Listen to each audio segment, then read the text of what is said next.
sounds true. That sounds accurate, yeah. I talk a lot.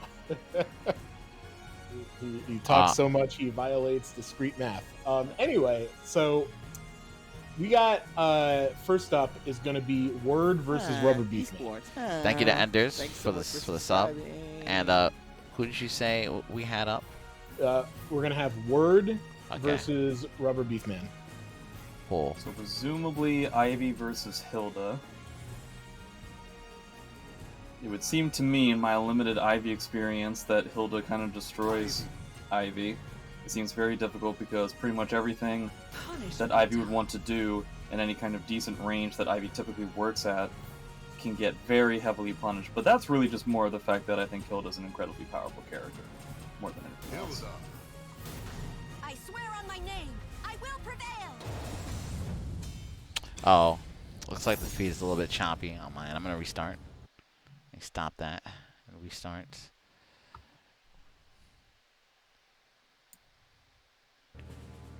See what happens. Yeah, nope, it's still a little choppy. So you know what I'm gonna do? I'm gonna go to your web feed. I'm gonna capture it that way for now. Interesting. Yeah. We have so many backups. Yeah, we do. There's so many backups. Give me a second, guys. Where is it? Oh, it's because I closed it. But anyway, so you're back in a sec. There we go. Now we can see the match. Got Word versus. There you go, guys. Everything good? Yeah, looks good to me. All right, cool. Yes. Who's that? I'll never tell you. Who is the stranger that's come through the door that I leave shrouded in darkness so they have to identify themselves? Never.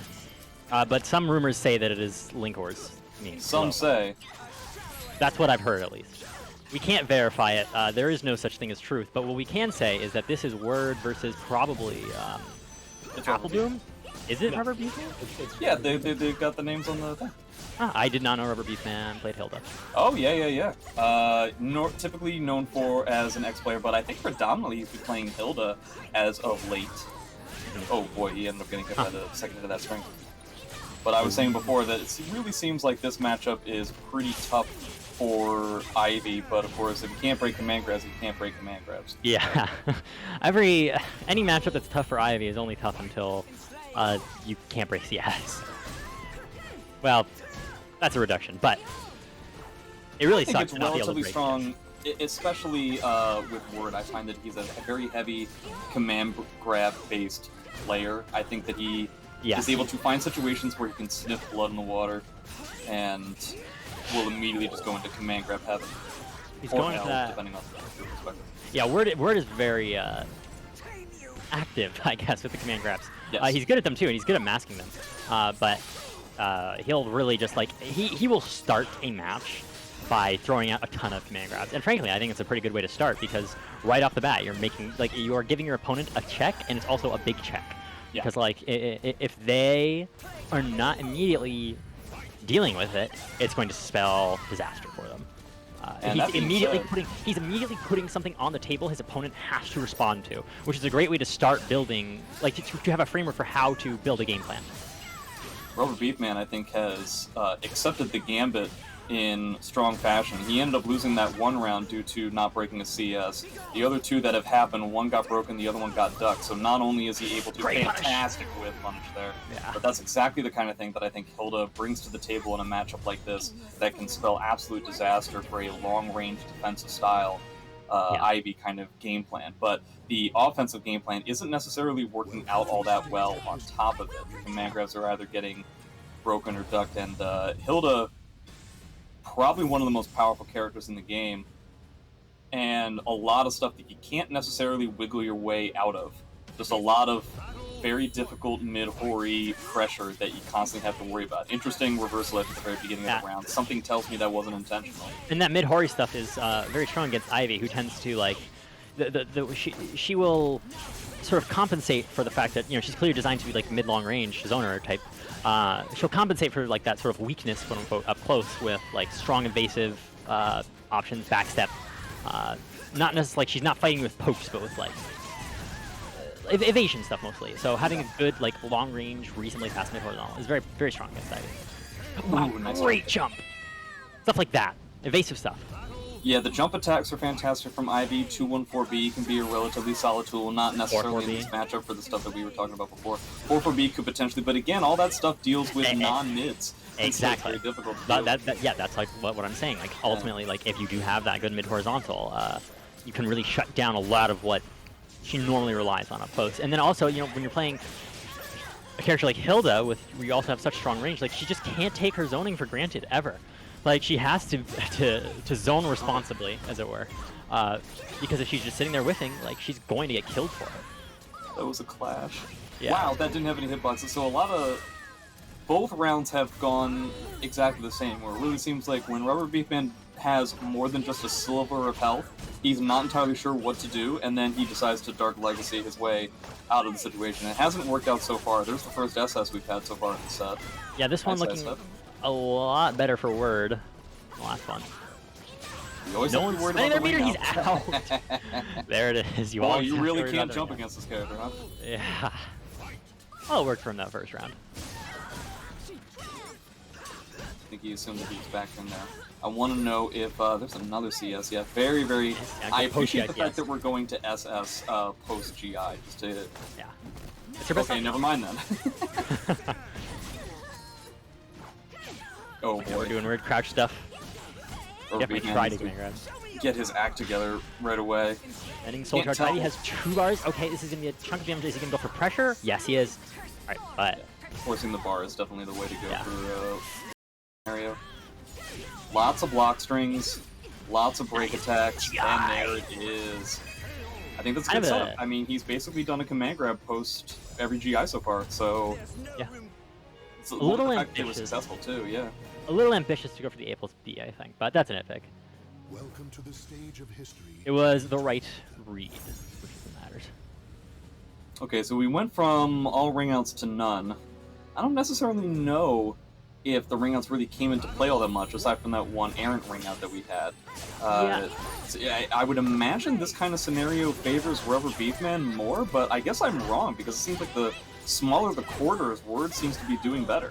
Yeah, again, he's really good at that like scrappy up-close style. Like, he'll just mash his brains out. Lots of GIs, too. Yeah, a lot of that kind of thing.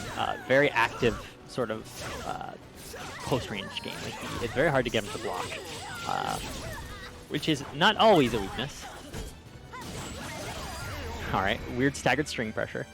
It was going to happen eventually. I think Rubber Beefman is slowly but surely fixing his style to try and not necessarily feel like, why is Ivy having the ability to just press buttons all the time when I'm in her face? That shouldn't be happening.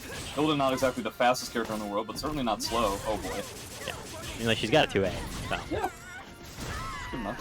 Gives her an edge over Ivy already. Man, it's crazy how much Word will go to a command grab kind of style, even when it's so obvious that Rubber Beefman is always thinking about it. Yeah. It's tricky. Oh man, yeah, Rubber Beefman is just getting overwhelmed by these small pokes over and over again. He's so scrappy. Yeah. But I really feel like Rubber Beefman could be doing the same thing and having potentially more success, and he's just not necessarily going for it. It seems like the moves that we're seeing him getting grabbed out of are slower moves. Yeah, I would like to see more like C2A. Oh, come on, no. What year is it? Yeah, I hate to see it. Well, it depends on who you're talking to, I guess. Yeah, the jump is going to be way too easy. He's going to have to spend the soul charge. Lots of strings, lots of pressure, but it really seems like, okay, here we go. Needs one more. Okay, here, nice. It's a GI, but... Oh, okay. Cannot be what he wanted there. Did he mean a jump B? I don't know. Because he tends to go, Word tends to go for those jumps at the end of these rounds, and it tends to have success. So I feel like 4B was not what he wanted there. The first duck post GI. Okay, well. Oh, breaking the CS. I don't think he's breaking a single one. Broken a single one of them. He broke the game he won. Man, we're bringing out all the garbage. Yeah, important to note though that Rubber Beefman will get the bar back, but Word will not. He has spent that meter. Defense is just having such a hard time. Again, like, one of the biggest advantages that Hilda would have in this matchup is that she can really just, like, she can punish Ivy for whiffing, like, at that range where a lot of the time she doesn't have to worry about it. But Rubber Beefman is just not taking advantage of it. He's not getting these whiff punishes, and it's letting Word, like, he's kind of able to run whatever game he wants, both from far away and up close. Yeah, he's getting really bogged down by some of the, like, small pressure that Word is able to put out up close. But I gotta say, there's been, like, 2 or 3 times that I really feel like Rubber Beefman, the frustration level must be getting really high, not just because of the style, but also because he's getting tracked, like, 3 times in a row, where he just gets kind of robbed out of the scenario he attempted to set up. I really feel like you should spend the meter pretty soon, because there's no reason to hold I'm not it. sure Okay, he's holding on to it for. Again, these whiff punishes are killing him. Or rather, they're not killing Word. That's the problem. They're killing his opportunity to win. He gets 1 hit and potentially kills him. Come down to this. Whiff into GI. Oh, you really should have sidestepped. It's okay. And he gets to go. Yeah. Alright. So yeah, even with all that scrappy success that Word was getting, I mean, one of the weaknesses of that kind of style is just the fact that you're really not getting a lot of damage out of those scenarios. I understand that that's definitely what you have to do in a spot like that to try and trip your opponent up when you're playing a slower character, but Rubber Beefman was effectively able to out-damage the opponent just by being correct like 2 or 3 times from long range, which I think is one of the killers of the matchup. Yeah. Yeah, he definitely, I mean, I don't like sitting here talking about what he did wrong when he just won, but he definitely didn't, he definitely was not capitalizing on the, I think, strengths that Hilda has in that matchup compared to other characters. I think it's, I think a little bit might just be having to warm up. Is this an on-stream match? Yeah. I'm sorry. This is my Battle 1. Fight. Art, are you good? Is everything good over there? Yeah, I'm good. There is no art, only Zool. Nice. Yeah, I'm good. Is everything okay? Yeah, I'm just making sure. Okay, yeah, I'm fine. I was trying to switch back and forth. Okay.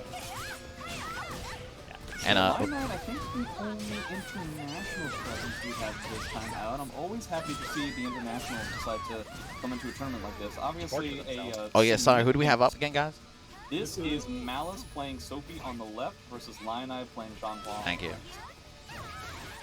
So yeah, Malice, one of my oldest practice partners. We started back in 1895. One of the oldest people. Yeah. Yeah, on the Earth. It's the we are from religious We're not lore. confident. We're not confident that he can die. We can't say for sure. I am confident of the opposite. Wow, that every once in a while I know that thing's practice. Yeah, that's Malice right there. Yeah, there you go. I am reminded of just how much that one stance from Zhanghua's super tech route is, and it always blows my mind. Yeah, Lioneye trying to get that whiff punish. What's the pressure? You know, that was a pretty good punish, honestly. I don't like the 4-4B. I think that was supposed to be I don't think something that's what else. he wanted. Yeah, I think it was probably supposed to be like a 2-2B. 2-2B or something, yeah. Yeah. Speaking of 2-2B. Just overall, we just have a very similar spot that we were talking about before with Word versus Rubber Beefman, where it's like, both players are kind of hitting each other a good bunch, but then Malice hits hard. Yeah. And it's again, Lioneye is having these problems with capitalizing on important things, but he's also just getting locked down. Like, he oh, I hate it. That was... I hate it. That was not good. Yeah. It's Lioneye is really having trouble, and this is especially strange, I think, given Zhanghua, but he's really having a lot of trouble controlling the pace of the match. Like, he's sitting there doing a lot of blocking, really letting Malice, like, sort of run over him in that regard. Which is kind of absurd, considering I would argue that Zhanghua is way better for Zhanghua to ever have a problem pressing the buttons. Especially against someone like Sophia. Yeah, who basically has the punish game over the non-meter punish game over X, and that's basically it. Yeah, I think that Lioneye will probably want to have to, as much as he can, sort of break this down into like very easily manageable situations. Which is what he seems to be doing now. Right.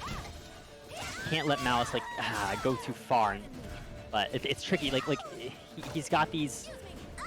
He's definitely having trouble dealing with these like tricky situations where like, yes, Sophia is negative, but she's got a bit of pushback, like that sort of thing. And Malice is really just seizing his advantage there. Lionite. Just really seems like he's weirding him out. He's weirding Lionite out with a lot of these counter hit timings, where he doesn't necessarily go with the traditional flow that a Sophie player would. He just kind of like makes the pressure very stilted. It's a pretty good auto GI here. I kind of wish that he had kept the normal stage positioning, but it's neither here nor there. He's also getting a good amount of crouch perhaps, which I appreciate. I thought it would hit. The tech crouch this much. I think he missed just right. Yeah. Kind of surprised we didn't see a soul attack there. Maybe he would have gotten stuffed by the Crybaby. See, this is what Malice wanted to have set up in the first place. Oh, that was a really good 4-4 actually. Yeah, it really was. Okay. That was supposed to be a soul attack, right? Oh, that wasn't a particularly... Okay, we've got a lot of fantastic from both players. Yeah, I don't really, know so much about really any of those decisions. I assumed the CE was meant to be a soul attack, as is typically the case. Well, you know what they say about assumptions. What do they say? I'll never tell you. Okay, well, I really wish you didn't start that sentence out the way that you did. 2 bars, 2 bars. No. Potentially the last match. Yep. That, So what? Xianghua having 2 bars definitely, I think, a bit more threatening. And so PT having 2 bars, especially when we get to this sort of health range. Oh, but by now it's like, well, hell, yeah, you might as well just spend the bar. It's not... Yeah, yeah. It's not gonna kill, right? It's not gonna kill, I don't think, but he's gonna get OP. Yeah, he's basically dead to a 3A. And I knew it was going to kill the whole time.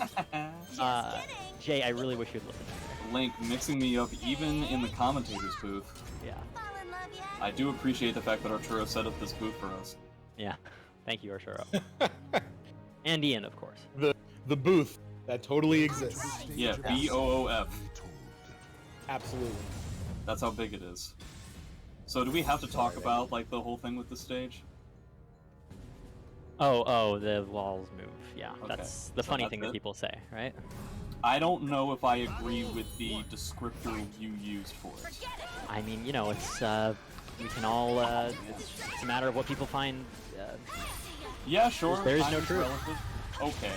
Now we get into like the situations where if Xianghua really calls something out, frankly, I'm not even necessarily convinced that Sophie has bigger damage output than Xianghua does. If he calls out a reversal BI, Yeah. you're gonna get a huge amount of damage. Very much unlike what we just saw. He thought he was in crouch, and he went for a 16 staples V. Yeah. That was full crouch 3V.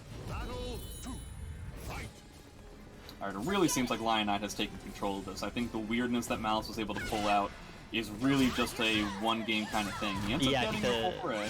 The clock has run out on that, I'd say. Yeah, there was that one moment at the very beginning of this game where he got the correct block on a full crouch 3A, and I didn't see a stab, and I became very unhappy. But okay, here we go. Perhaps this is just going down to the last round. I foresee last round solid spaghetti stuff. Absolutely. Lionite also one of the very few Xianghua players that just spends on soul attack. Spends on soul Yeah, he charge. definitely does a lot. Oh, Jesus. Quite the stab. Tricky sort of punish situation going on there. See, now he doesn't have Oh, a he block. goes for the grab instead, and Double that's going to grab put him 1 round away from taking the set. Pretty solid because he also effectively stole the bonus bar from Malice. No, come on, dude. It's like the 4th or 5th time that Lionite has been able to bait to throwing out a vert because it seems relatively obvious that it's going to be something that, if it wasn't Xianghua, it would be a place where you would definitely get a whiff on it, but not so much. Interesting. Wow, solid conversion. Mouse wants to spend this round without taking this round without spending bar, but So now he's going to be in a rough spot, but let's not talk about that because he's dead to a CE. yes, that's true. But Okay, it okay, doesn't there matter. it is. But, He's got okay. no meter, and Xianghua has 2 full bars. 2 full bars. Frankly speaking, I don't know if Xianghua is really that much scarier with 2 bars as opposed to 1, but certainly it's better to have it than not. Yeah.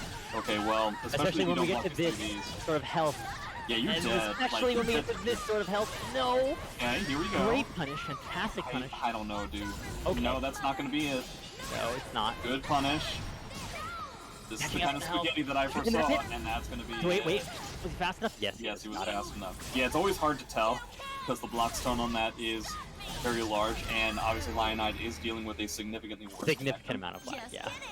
So that was tough, but yeah, a lot of it was just a real rough spot. I mean, Malice I think needed to block just a little bit more in the beginning of the last round. ended up getting a little bit too aggressive, had a saving grace with some of those punishes, which are obviously really high damaging, but the fact of the matter is, like, he couldn't do a 6-6A, he couldn't do a 1K, he couldn't do a full crouch 3K like we saw, he can't do a grab, he can't whiff. Yeah. That sucks. Yeah. That's a lot of stuff. Yeah. You can't do a 3A.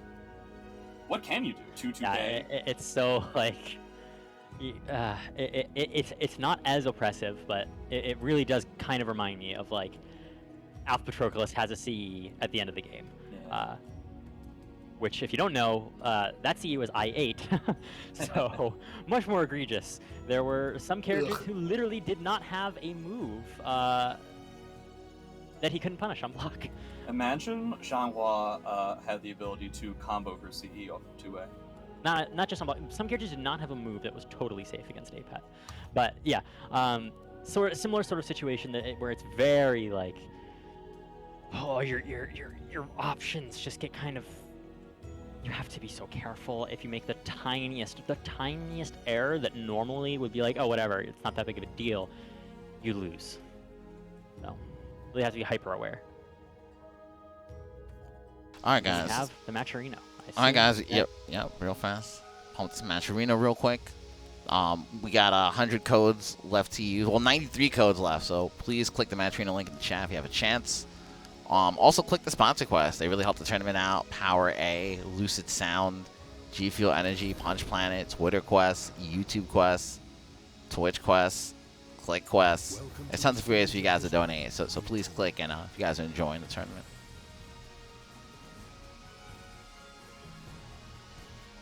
That Matcherino, everyone. The next match is gonna be Breadmaster versus Deodin. So it should be Killik versus Amy. Presumably. Yeah. Now we finally get to talk about a character that we both love. Yes. Shoutouts to Team TYD. It was B. B. Yeah, Bring. Bring. Okay, yeah. BYD TWD. And everybody knows what I'm talking about. Yeah. Shoutouts to those guys. What? Don't worry about it. Amy But versus yes. Killik. Honestly, I still think it's a matchup that is either even or Amy potentially wins, but it is Yes. awfully tricky. It is definitely tricky. Yes. Kind of thing to do. I think that Killik is a character that, on its surface, has longer range, but predominantly I do think that the best way that Amy can play this matchup is by being a little bit defensive and playing a little bit lamely. I do honestly. I mean, frankly, I do kind of think that Amy actually has the range advantage in this matchup. Once you have red, at least. Certainly, once you have red, maybe even before then. That range that she has might not be as valuable before she has red, but I don't know. It's just like Amy can. It is so much easier for her to capitalize on a mistake while being far away. Yeah. I think that is something that Killik can do. But it is The mistake needs to be bigger. Yes, I would not call it a strength of his. And also just 4A is insane from Amy. Killik does have Monument. Yes, that's what I was going to go into. Is I think what's really going to be important in this game is probably Monument, because so much Amy has really good horizontals, and you want to use them a lot, especially since you want to discourage your opponent from sidestepping, because the best ways for you to get roses is by doing vertical moves. So again, she's going to want to start with a lot of horizontals. So that Monument is going to be a big factor. You can re-GI it, which really heavily reduces the impact. He does have he can do Monument K, but as far as I'm aware, he cannot confirm it, and it does significantly less damage. But so I think a lot of this is going to boil down to how Monument is applied, and also how Monument is dealt with by Deodin. Yeah, it's not the easiest thing to react. It could potentially do something like a 6-6K to get around stuff like that, but honestly, you could potentially just turn the mix-up game into something that's in pseudo your favor. Assuming that there isn't a ring-out opportunity off of Killik 2-2B, if you think that your opponent is just going to try and bet on a Monument, you might as well just jam 6-6B in there. And then suddenly, you are making it so that Monument is a pretty decent risk, not only because you're going to get a rose, but even once you have Red Roses, you're doing a solid amount of damage. Now, Deoden is apparently going to be playing Tira, so none of this matters. Well, hold on. Okay, thank you. I think you did that just to bother me. I take it as a personal offense. I'll be talking to her after this turn. She was thinking about it. That's fine. No. I don't like it when anybody thinks about it. Alright, so this is going to be a very... Both of these characters, I think, have pretty strong ring-up games. Not the best in the game, but good and the kind where it's like, you have to be worried about it. You know, like you have to be thinking about it. Tricky, too. Yeah, They're a little bit deceptive in terms of, like, I didn't realize at this specific angle, at this particular time, in this part of the country, I'd be able to get a ring up. Starting off already with one, I appreciate immediately backing up. It makes total sense to me. I don't like it. Well, okay. Alright, I actually love that. Thought that was Alright, great. now you have to deal with this. It's a good block, but... I like the approach Deoden is taking. I like the measured sort of approach, and I think that that's what she should stick with. Okay, great use of the MS2B. Yeah, weirdly enough, hasn't really gone for any horizontals whatsoever. Breadmaster has Such a gone weird grappling and a great block. Yeah, Breadmaster is so insistent about those 2Bs. Like he's insistent on side stuff just in general. Yes, yeah. You see that really Deoden hasn't really used any horizontals at all, so it seems like effectively Monument has already done its damage, even without it actually being shown on the screen at all. Yeah. Nice block with one. Really, and very astute. Great mid parry, but she doesn't get the conversion. That always sucks. You have to transfer into either mid parry K or the AMS. Loved that pressure. Get 2-2-B. Oh, now you're over here. Yeah, this is so tricky. She's not dead. Yeah, but this stage positioning has been awfully... Yeah, okay. The stage positioning has been awfully killer. The whole thing Breadmaster has been able to take advantage of the ring position much more. Wow. Oh, wow. A whole lot of jank going on there. You got a good amount of damage, but boy, it could have been a lot more. Breadmaster, that's the second time that 3BA has just completely surprised him somehow. No, that's so scary. You could have been dead if he had gone for a monument in that stream. Great whiff punish. That's something I was going to say, is that I felt like she was not really getting these important whiff punishes that she needed. But that one was huge. So, fantastic. A lot of meter. Probably don't want to use it. Yeah, she's... I mean, I don't know. Amy gains meter so quickly. There's the monument. No regi. He's gonna get the full conversion. Yes, into the soul attack. Good idea. He has full meter. I think that's hit. Oh my god! That's so lucky. And that's also so. Wow. I don't. If there's a character in the game that I don't feel bad for with regards to tracking verticals, it is Killik. Oh, she didn't think it was gonna get blocked. Okay, but that's gonna be the first game of Breadmaster. Yes. Man, oh man, dude, looking like me at NEC, just not getting those hits confirms could have definitely won the game had she been able to convert off of some of these hits. Yeah, I think she just assumed weren't actually going to connect. I think the confirms on the whiff punishes are gonna be very important for her in terms of the stage positioning too. I think the stage positioning, especially in the first and second rounds, were what got Breadmaster the win. Yeah. I also think it would be perfectly reasonable to potentially throw out a few more horizontals, because yes, I understand that the monument exists, but simply because it exists doesn't mean you should knock out some of your best movesets. It is scarier, I think, when you don't have that regi on point, because it's a lot more meaningful for him to get that leap to hit on monument. Great regi there from Breadmaster. Really starting off strong this game. So far doing a good job of denying roses. That's kind of what you were talking about, the lack of a whiff punish. Gets the first. Breadmaster pretty good at not allowing one rose to turn into two. Oh, she lost the conversion. Nah, yeah, that doesn't work on Killik. Yeah. Ah, man. Blocking the 1B... Man, if Deoden just went with like a run-up 2-2B / run-up 6-6A or something to catch like the side steps, this would be such a different kind of game. It was very... Malcolm did a fantastic job, or Breadmaster did a fantastic job of just like really just playing patient but staggering and just limiting her shots to get roses. And he's just playing very obnoxious in general right now. And it's doing him a lot of harm. Yeah, it's definitely the way to go when it seems like the enemy is going to be hesitating a lot. Seems to be a theme that we're seeing in this tournament just in general. The character that on paper has the best idea, the best possibility of being the aggressive one tends to be the one that's not being the aggressive. Oh, no! Shadowstone SE4 combo from yesteryear. I would say spend bar. Yeah. But now you gotta like come up with something. Yes, Okay, here we go. yeah, she got a rose. That's frankly good enough. Nice. Again, that sort of awkward staggering is really just doing Breadmaster wonders. He's being very insistent defensively. Like, he's really forcing her to adapt the way she's playing to his style of defense, which I think is very strong against Amy, especially before she gets roses. If you can defensively dictate the match, it's a very good way to frustrate her. She has to reel it back and potentially take longer to get roses, and now at this point, he is just running the show. No more defense. I mean, you might as well just keep going with it, yeah. Yeah. At that point. It's really, no, that's not work. Imagine if you had gotten aim a plus B. Gigantic amount of damage anyway. Okay, this is a huge start. A lot of damage. She's got a life lead and really good OP. Yeah, she's going for B2B. Is he gonna soul charge? Sure. Makes sense. So now it's like, is it gonna be a run of 2K? You won't even need it. We'll be able to get the punish. Yeah. But the problem is, we're in the very similar situation that we were before, where it seems like the comeback that needs to happen is going to take so long that can you really adapt fast enough to keep Breadmaster from getting his last round? Man, I think she's really getting tripped up with the fact that it seems like every time a 3B gets hit, it's getting over the grab. Nice duck. Okay, going for the setup.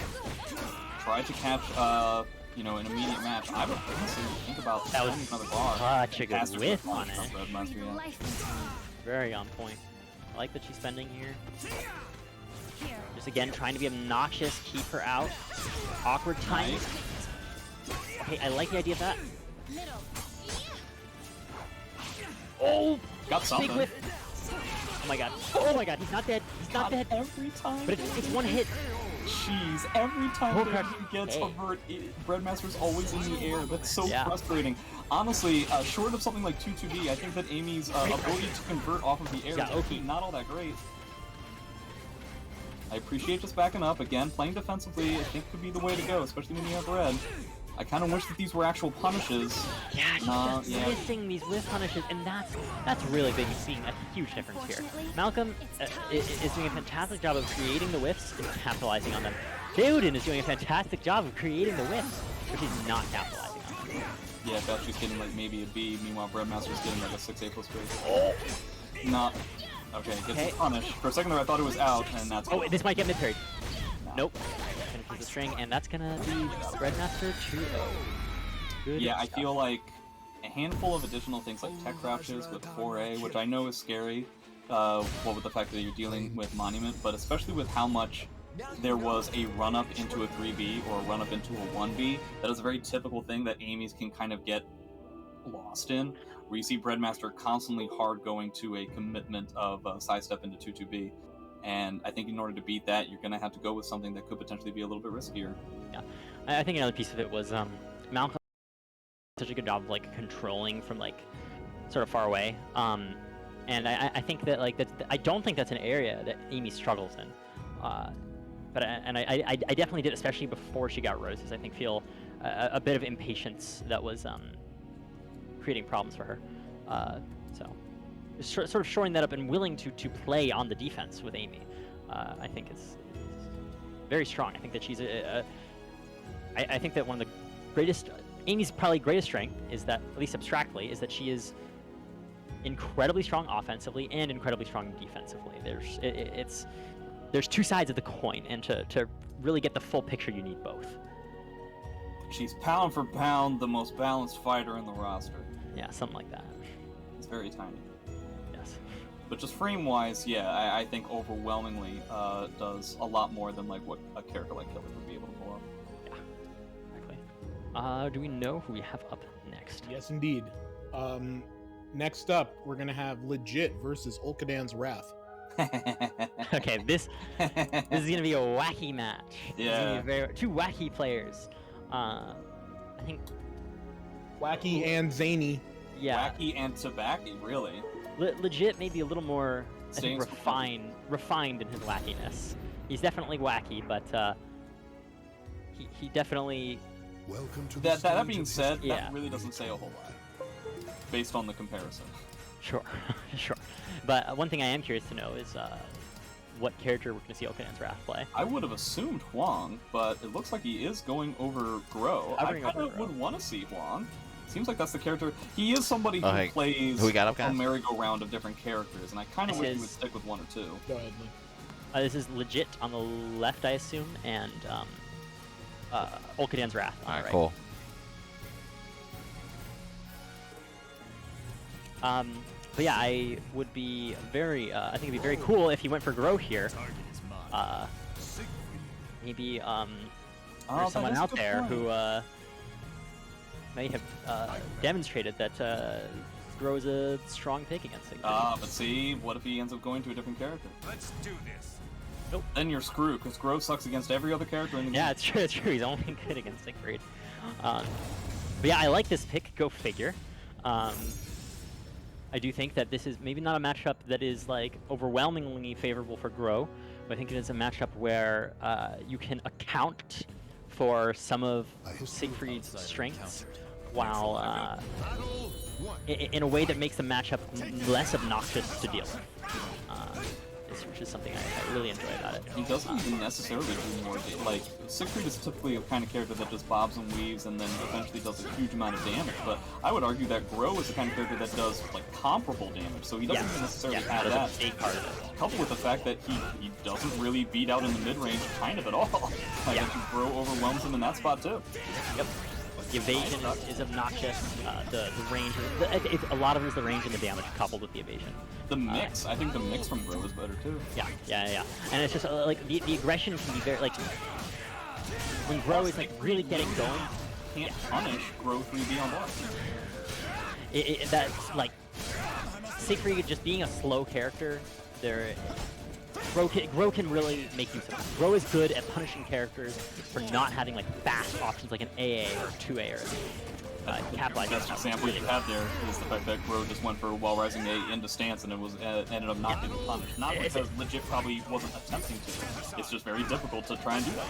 It's also just a question of like that there's some times where like Gro will do something that's unsafe and you do have a guaranteed punish, but like the question is it worth taking that?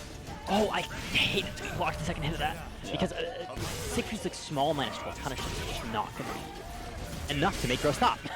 Because like, he can keep up in the damage. I also want to mention throughout this whole thing, nice we block. didn't even talk about the difference in Soul Charge capability. Siegfried Soul Charge, a big, in capital letters, okay. Gro's Soul Charge, overwhelmingly uninteractive and very difficult to deal with, and lasts for somewhere between 50 and 60 years. Oh, not blocking the lawnmowers. Speaking of lawnmowers. I was under the impression you could sidestep after already there, no? I am not sure. Anyway, now we do have a bar on Ulkadan's side. He may not get even more. Oh my god, you gotta block those. 2 full ballers. I really think that Ulkadan should spend his meter right about now. There you go. Okay. I kind of wish that he was able to do it as the burst was coming out, but it might be difficult in the connection. Okay, so 1 bar to punish, last round. Siegfried kind of in yellow. This is definitely the kind of guard crush capability that Ulkadan's Wrath will have in Gro. Yeah, spending immediately, potentially making legit spend his. Yep. Yes, that's fantastic because he's going to get another bar. Yeah, just play lane or don't. That's fine too. Oh boy. Big pressure. I mean, yeah, it was honestly pretty big damage in and of itself. Yeah. But okay, here we go. Oh no, nice. I think that was a on-purpose setup. Okay. Huge life lead for legit, but no meter. Okay, here we go. I kind of don't like the opening gambits that Ulkadan's Wrath is going with. He has a lot of time to work with, and a guard crush potentially great. I think it was a little bit easy to see that the B was going to be coming. Yeah. It's a reasonable bet for legit to take to try and sidestep there, just because Ulkadan's Wrath saw red in the guard crush and metaphorically saw red in his opponent's defeat, and decided to go a little bit too easy to spot. Nice. Yeah. Siegfried kind of just has to like he has to slow down his gameplay a little bit, play a little more methodical than he used to. Which is a big strength of Gro, and legit did that one. Sort of slowed down, played more methodical, more on his movement. Oh wow. Wow. more willing to let Ulkadan run the show for a little bit before to answer back. It can be really tough. He's also sitting at a certain range, maybe like 1.5 character lengths away, where he seems to... Honestly, it really feels like legit he is more comfortable with throw pressure than Ulkadan's Wrath is against sync pressure. Yeah. And that tends... It's looking like that's the difference between the two, because I'm not necessarily seeing the same level of punishes that you typically see from Grow in this matchup. And the success he's had at trying to get into stance and to do stuff out of the stance has not been stellar. Okay, 4-4 KA is a little bit too much there. Also, Yeah, you're right. He's really just not getting these important punishes. But legit got one of those important right there. There we go. Best BB in the game. Little ambitious there. My favorite BB. Yeah, running up and ducking was a little bit too much. I think it's honestly, this matchup is going to come down to like who can settle down on their aggression just a little bit to potentially change how the match is going to work. Because I find that somebody like this, a wild style, is going to calm down just enough to where the other wild style looks a little bit too wild. And that's how you can end up pulling something out. Okay, Ulkadan's really getting a lot out of that full charge. Yeah, Ulkadan's Wrath doesn't have any meter to really do anything with this. And he's got a little pixel of health. Any hit is gonna kill. 2 lethal hits from Grow. I think, honestly, I would have just gone with 6-6 BB just for the guard. Yeah. But now the question is, in order to solidify this round, do you spend the bar, or do you try to, like, not spend the bar and keep yourself in a position? He's looking in a solid position to not have to spend bar, but he's gonna go for it anyway. Yep, there we go. You don't see. God, imagine if you 1AK there and it's a good... Oh, that didn't punish the GI. Nope. I'm not sure how he got hit by that. But okay, 2 bars to 1. We're in the same spot that we were in before, except reverse. Grows soul charge, even just having that 1 bar though, is so Yep, meaningful. that's one of the things that I said in commentary when you were playing against Outlaws. Like, I actually think that Grow with 1 bar is scarier than 6-3 with 2. Especially there we go. Like, this is why. 1 AKs, dude. It's still going. He still has. Real, by the way. Yeah, look at that. He's got so much thunderclap in that whip. This just all changed. Nice block. Oh, that was so that block was really absolutely killer.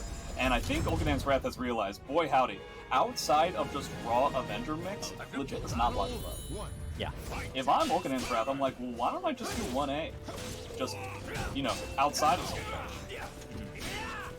It's real now. What the hell?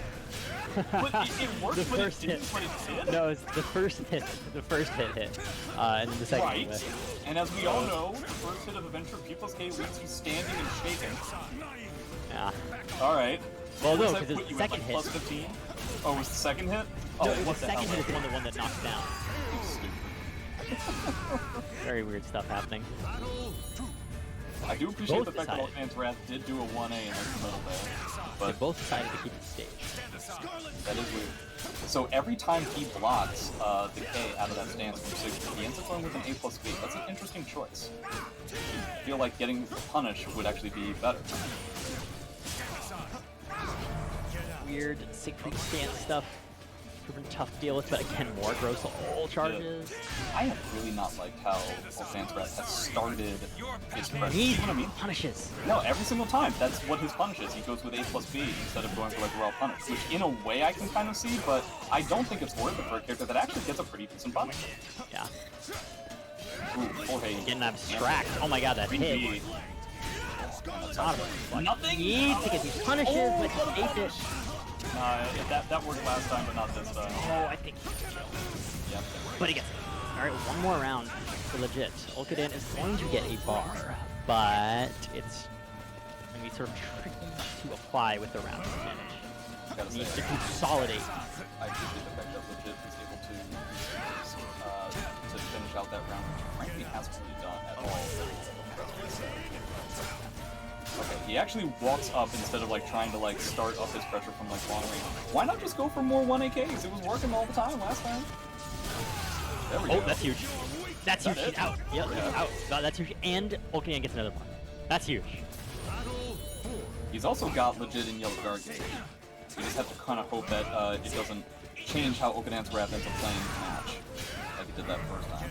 Okay, another bar. Getting another bar. He wants to spend? I feel like maybe he doesn't. Yeah, I think that having... Well, I feel like if you're gonna spend, you should have spent it earlier, but hey, either way. Okay, that's big. And also Ulkadan's soul charge is pretty much gone. He still has going. Big hit. He's got not much life to deal with here. No meter from either player. A guard break potentially in consideration, but really. yeah, it's healing up, and at this point, like, Ulkadan just needs to not get hit. Man, he's trying so hard to try and like make this Weird. work. Bro was helping him out. No, that's big. Not fast enough on the 2A, and Legit is going to take a pretty close game, honestly. It was a very back and forth kind of scenario. Honestly, Yeah. even with how explosive Gro's Soul Charge typically is, I feel like Legit got a lot more out of the Soul Charge than it's Wrath did. Except for like just maybe like one or two situations. I think Ulkadan's Wrath, if he plays it a little bit more close to the chest, if he kind of gets in and does little small hits, AAs, 3Ks, 3As, pepper the opponent to the point, because it's not like a character like an X or an Amy where like that's how you have to play the match, because you only have so much damage in a lot of those spots, and then you just kind of have to like tiptoe around a sleeping giant in Siegfried to where like you can't do all that much. Gro can be like, okay, I'm gonna pep you with these small hits, then when you want to swing hard, I'll just swing as hard as you do. Exactly. And like so you're never going to be in an advantageous position. That I think is what is decisive about the matchup, is the fact that he can compete in damage, he can compete in range, but then also he has the buttons. Like, he has the fast buttons, and he can bully Siegfried, and so Siegfried has to play that more. You know, he's still playing that like sort of read heavy game, but his reward is not quite as meaningful because Gro can keep up with him. I don't know if that's enough for me that I would consider it necessarily like a bad matchup for Siegfried, but I definitely think it is comfortable for Gro, and definitely one of the more comfortable matchups against Siegfried. If we don't have another match lined up that we're about to announce, We do. never mind. What do you want to say, Jay? Oh, I was just going to talk about some of the other stuff that's happened in the bracket so far, but I can talk about that after you announce the match. This is going to be Ender's J versus Welcome to the Hibachi. stage of history. Oh, I can't remember the last time I saw these two play, but I just wanted to mention that Father Ramon up 2-0 against Florida Man, Fair Muntress 2-0 against Lionide, and it looks like 8-Way 2-0 against Zeph. Oh, I didn't even see that. Yeah, I wonder which characters they played, because both of them play a bunch of characters. Yeah, I also wonder Had to ask them about it, but Ender's J versus Hibachi. Now we get to see if Enders has decided to have some fun or be mad boring. It's always kind of a toss-up in this match. We can tell directly off of the character select screen which case it is. I was going to ask what the delineation was. Oh, the delineation is Cervantes versus any Yeah. other character. Killik. Well, I would honestly not be surprised if we see an Astaroth, just because I know Everyone's he's got been it. playing Astaroth a little bit, and that would be fun, but I would I imagine... hope to see Cervantes. Yeah, Astaroth versus Killik sounds mad annoying. Fear me. I think Enders has lately been sort of trying to step up how much he invests into tournaments and competition in general. Hence why he's entering this, and I suppose hence why he is playing Cervantes. Yeah, New World really, like, crushed the non-Soulcalibur portion out of himself. Yeah, something like that. Now, Cervantes versus Killik.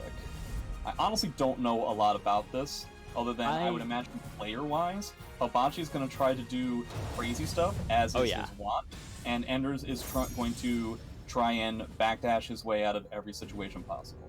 Yeah. I have heard this matchup described from players of both characters as like Cervantes does what Killik wants to do but better, and does more damage. Yeah, I can see that. But that's just... And I've heard Enders say that. And so I know that this is a matchup that Enders... or something to that nature. So I'm pretty sure this is a matchup that Enders is relatively confident in, but Hibachi is... He's just a nut. Like, he is a North American Killik player, is really what I should say. Well, that was going to be an important piece of this game. Can you see how, like, that K2, Yeah. Hibachi tried to punish it with a wall rising B, which probably isn't necessarily possible? Enders, So it looks I really like the Enders pressure he's might going take- for here. Yeah, kind of like an aggressive way of going about it. I'm really surprised he's going with all these grabs, because in the beginning, Hibachi was already doing, like, I think it's a safe thing to assume that a Killik player is going to try and do a lot of just, like, errant wall rising Bs, which can make a grab game difficult. Yeah, again, like you said, Hibachi is going to be very active, very sort of wild, and Enders does have that grab game that he really likes to do. But one thing that Enders is good at doing is he's good at knowing when you want to be wacky, and sussing out whether or not he should or can like start the grab train. But it is something that's going to take him a little bit of time to figure out. That was awesome. That is exactly what he wanted to do. He decides not to spend the meter. He doesn't even need to. And I also got to say, you can definitely tell what Enders is attempting to look out for. Rather than worrying about the Wall Rising Beast necessarily, he's looking out for the Monument. He has basically done 0 Monument moves. He's only done like K2, 1-1K, grab, like a lot of this kind of stuff that Hibachi won't be able to weasel his way out and just straight up has to deal with, which is probably the best thing to do with a character of this, a character and a player of this game. They're both about to get 2 full bars, but Enders is really getting Hibachi to freeze up. Yeah. Oh, doesn't get Play his to punish. It just goes to the 2K. Yeah, that was A slide B into 2K. Yeah. I'm surprised he wasn't worried about the back end. Again, Enders doing a really good job of like sussing out when he's making Hibachi feel the need to stop being active, and he's doing a really good job of it apparently, because I feel like I've almost never seen Hibachi block this much. And I also gotta say, Enders has been able to pull off. So typically, when we think of like a Cervantes mix, we think about 3B and grab, and Enders has never gone for 3B. I think he went for 3B once. The only 3B I saw was that one that we saw at the end there that was a whip punish rather than a mix. But maybe you're right and I'm just forgetting about it. But like, I could be misremembering. And I mean, you know, it's minus 14, so Killik does get a pretty splendid punish. Yeah. Well, actually going to switch the stage, I assume he probably wants something with ring outs. This is maybe a little bit better for him. That you wanted? Yeah. It's maybe a little bit better than the last stage, which is maybe the exact worst thing he wanted. See, I would say probably not, because now Enders gets to go off the wall and stuff. Yeah, that's true. And that sucks. Well, I was thinking that maybe like just that sort of reducing like the range control that Cervantes can maybe establish would be nice, especially for Hibachi who wants to be very active. Yeah, the character is like blends into the background. And so does his coat, really. Yeah, it really kind of is unfair. There we go. There's that punish. And like I said, Enders really hasn't gone for 3B like at all, and then the one time he does, it gets blocked. So you might as well just keep going with the grabs. It seems to be working, yeah. Nice stands up for the. There's 3B. I guess I'm dead wrong. Don't ever speak to me again. I mean, I am washed up. What can I say? Yeah. Yeah. Again, run up K2. These run up K2, 1-1K, constantly catching Hibachi sidestepping. I mean, he's really having a tough time with this, and I think it all stems from the very beginning. Obviously, this is what Enders' game plan was going to be from the beginning, but like, the fact that the 1K2 got blocked and then Hibachi tried to punch for the Wall Rising B clearly indicates that he's not comfortable with that situation. Nice. He was so ready for that. He knew exactly what Hibachi was thinking. I thought that was already safe. 2A+B now. Oh, okay, good amount of damage here. Does he decide to spend bar? He doesn't. Trying to catch with that 4-4. Gonna spend it here. He's already a life deficit, and he's gonna whiff the burst, and it's just not gonna go. Yeah, whipping the burst. Honestly, if you were gonna spend bar, you should have spent it on the soul attack. So you got the REB. Because soul attack, Killik is probably one of the better ones. Good punish. A little late on the punish. Good punish, and I guess Murph. Should just go for a 3B+K in that situation. I think. Has lethal hit prep. But he's kind of announced it to Hibachi. Yeah. Is that going to change his playstyle? Probably not. Well, clearly not, because he could have gotten it there and decided against it. Well, I think he just wanted to keep it, maybe, since he's going to really get that conversion anyway. He's got 2 rounds. Or, I mean, he's got 2 rounds up already, so I feel like he's just going to... Yeah, I like it. No, I actually really like that, because I like the... It does more damage than 3B, but does it really do that much more damage than 3B? I think like the main advantage that he has there is that it's just completely safe. Great punish, but not quite enough to kill. Okay, he goes for the heal. But that you're still dead to a... He might be able to survive. But yeah, I don't know. I think he could have potentially been dead to a K2, just even with that heal kind of stuff. I'm not sure. You know despair. It's a question for philosophers. Yeah. But Enders really seemed in control of that entire set. Yeah. Yeah, definitely. He was doing a great job of like you said, he was just in control. He really, it was really impressive that he really just got Hibachi to freeze up at a lot of key moments. Like key moments that Enders used to really just assert his offense. Which is impressive because Hibachi is like I said, very wacky, very insistent on pressing a lot of buttons. So. Yo, guys, you know it's also really impressive? What's really impressive? Somebody Arturo? donated 150 to the Matcherino. Thank you. That was Everybody gets to eat tonight. yeah. That was the homie Graffiti Souls. You know, he dropped me a sub earlier. Thank you so much. And thank you, Graffiti Souls, for throwing in 150 to the prize pool. We still got 78 codes left to use, guys. So log in with your Twitch ID.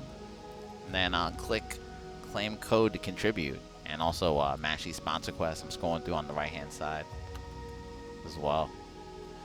Got Punch Planet, got YouTube quests, Twitch quests, Click quests. Thank you so much, guys. Keep using those free donation options. Appreciate everyone. Thank you, everyone. It is very easy. Sorry, go ahead. Yeah. It's a good, a really good thing you're doing. Donating a large amount of money and also clicking everything. Every little bit counts, and having some money to help pay the lovely commentators who are taking time out of their very busy schedules to tell you how Soulcalibur works in depth. We're gonna get so many pennies. So many pennies. It's gonna be insane. All right, here's what we got in winners quarterfinals. Starting from the top, we got Nowo versus Yoshi 6.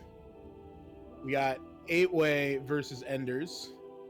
We got Incendiate versus Father Ramon.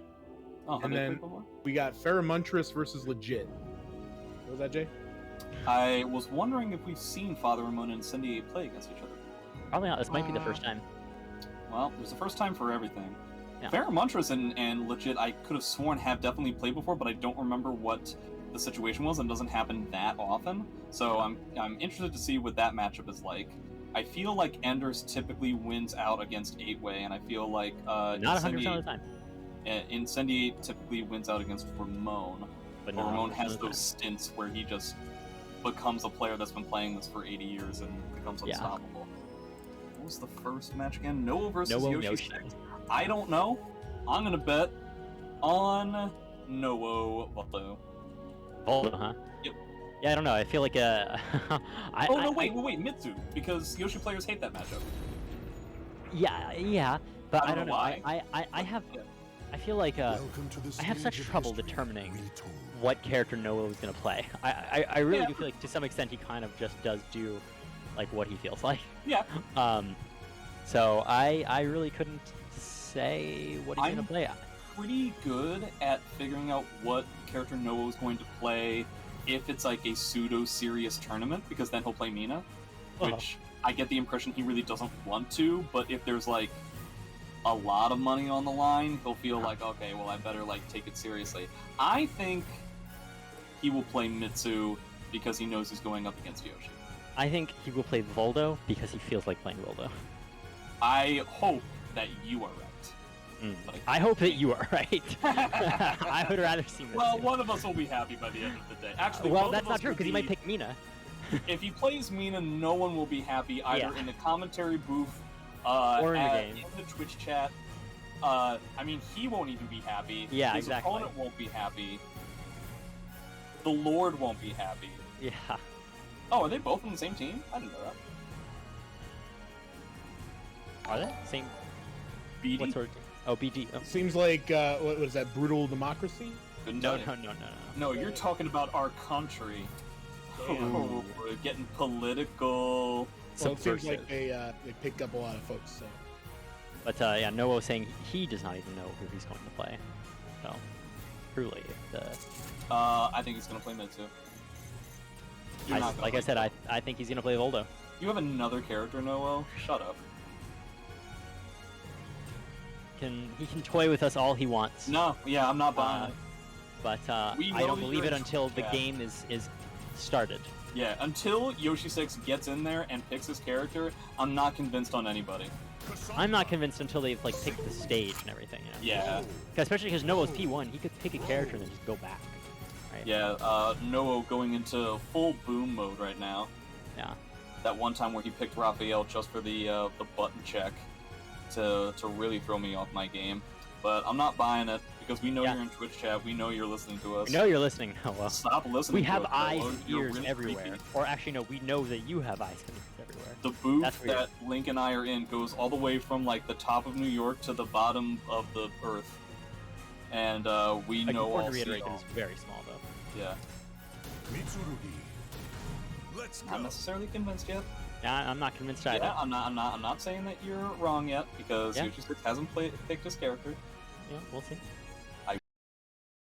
Make hope fun you're of you right. if you're wrong. I want you to be right. I want to see don't. Mitsu. I want to see Baldo because I think Baldo is really cool, and I think that a lot of people. I think he's an underrated character. Okay. Honestly. he knows what he's doing. Yeah, I'm not convinced. What's it gonna be, Noah? I'm not. What's it You're gonna not be? too. All right, Wow, there it is. I It's knew Mitsu. it, idiot. Yeah. You miserable. He knew it the whole moron. time. So I have heard from many Yoshi players that this matchup is very, very Yes, difficult. I've also heard that. From what I understand, I barely understand it academically. The idea is that if they both play an aggressive kind of standpoint, Yoshi has a lot of pokes that don't necessarily give him very good frames, and Mitsu can effectively just heavily outdamage it. But I don't understand why the Yoshi player couldn't just then back up and play a more defensive play style, but I don't play Yoshi, so hey. I'm under the impression that Mitsu's background is pretty reliable, but neither of us play either of these characters, so we couldn't say.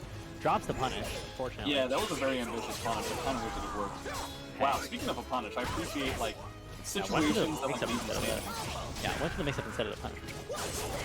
Yes. Wow, weird usage of Dragonfly A, but I mean, he's got so much life, so whatever, right? this is probably going to be one of the best stages that Yoshi could ask for. Yeah, I was gonna say, pretty an awful stage for Novo, honestly. Very, very small stage, and also a lot of walls. Mitsu has a pretty solid ring-out game, but I think his wall game is not as impressive. Okay. Yeah, whereas, I mean, honestly, it's nice.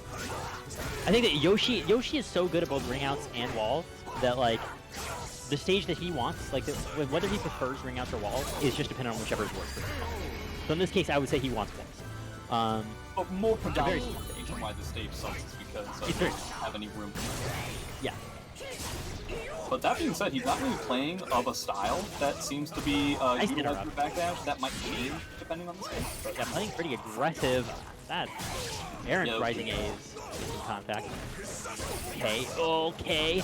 I could have sworn that's like the 4th time that's already happened in this set. Where it's just like some weird air hit where Noah ends up getting like untracked to his opponent. Alright, Yoshi 6 playing it pokey. He's got such a weird style, man, Yoshi 6. Like, such a strange way of applying both offense and defense. He's very, like, I can never tell when he's going to push. I think it gets a little bit easier to figure out when he's going to push when you Well, have yeah. to Yeah. Yeah, Because, no, just spinning it right here. He doesn't particularly hide it, but he's also very good at this whole thing, where it's just like, oh, are you in Soul Charge where you Nice definitely have to get something going? Oh, really, it's not the best punish, but he has momentum.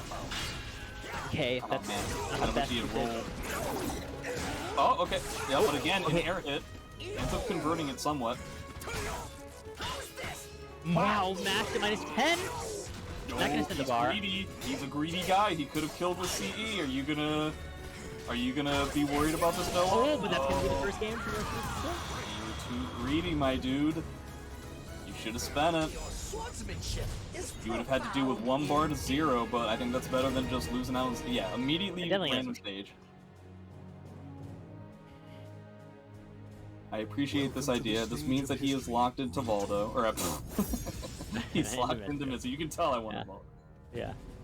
All right, better stage. Yeah, I'd say this is overall a more neutral sort of stage. If anything, I'd say this is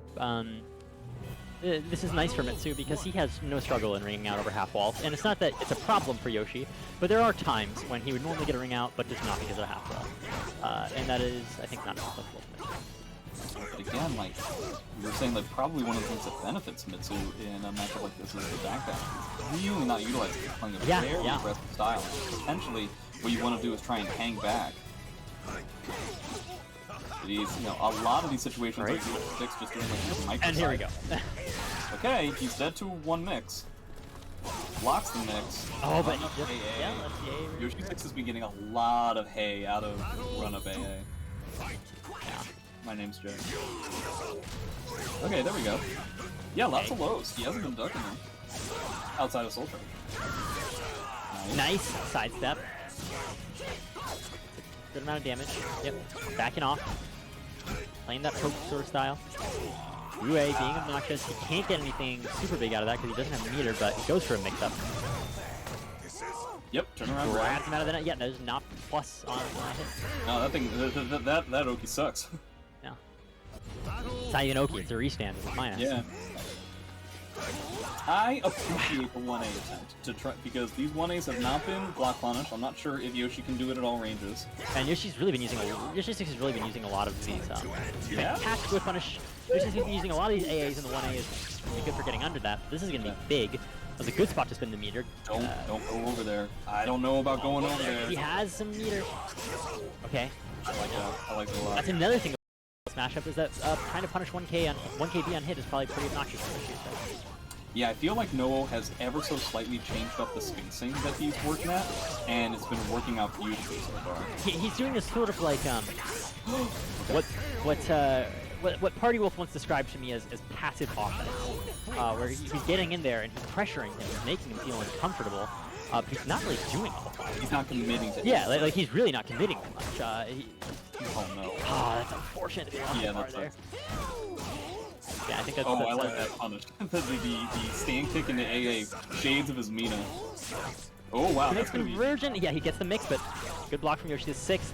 Really not gonna need much for Noah to take this. Anything will kill. Anything will kill. Any hit.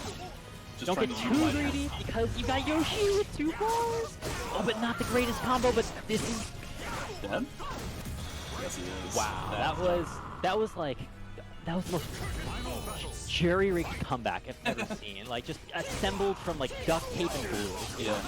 So the important thing is that Noah does potentially have. Okay, I appreciate the meter usage. That way you don't have to deal with like double bar, lethal hits all that much. Yoshi 6 has really not been blocking that one a lot. I feel like the more lows he's able to pull out in these kind of positions, the better it's gonna be. Take it back. Take that more passive sort of style. It's really doing its dividend. Yes, he constantly does such a Going for all these mids, but Yoshi's just locking them. He's not dealing with lows. He's just counter poking him with the back character. Oh boy. Yes, Nice. okay. Okay, he's gonna get Oki from this. He has a lot of bar. Millisecond that he's able to block something. He's I going think to. it's all going to come down to this one mix, one BB right here. Okay, you're right. How do you get out of here? Oh no, he didn't punish. No duck. No duck. Wow, we're really just going to it didn't kill! Oh no! Oh wow. 15 times the charm! I think Noah was just bet his life on that 1K and he was like, okay, if this kills, then I win. And then he hit and it didn't kill. I've been in that position many times and you're just like, well, I didn't have anything planned after that. I think that at that point he really should have just gone for like a 1K, like a 1KB. Because it would have killed. Yeah. And frankly, I mean, it's not like Yoshi 6 hadn't been punishing it in the past, but either way, like at that point with that little life, so many of your decisions are going to be putting everything on the line, Right. and even doing a 2K is potentially putting everything on the line. But yeah, I think overall that Noah was trying to play. I think that was the time to play big, and he continued to play small at the end. I think there. this was the time to play Moldo. That's what should happen. Everyone's got their opinions, you know? No doubt about it. Yeah, yeah. I'm glad we can agree on that. So who next up should be Enders versus 8-Way? Enders J versus 8-Way. That is the plan. I have just poked both competitors. Let's see if they show up. You do what? I poked them with the Discord. Okay.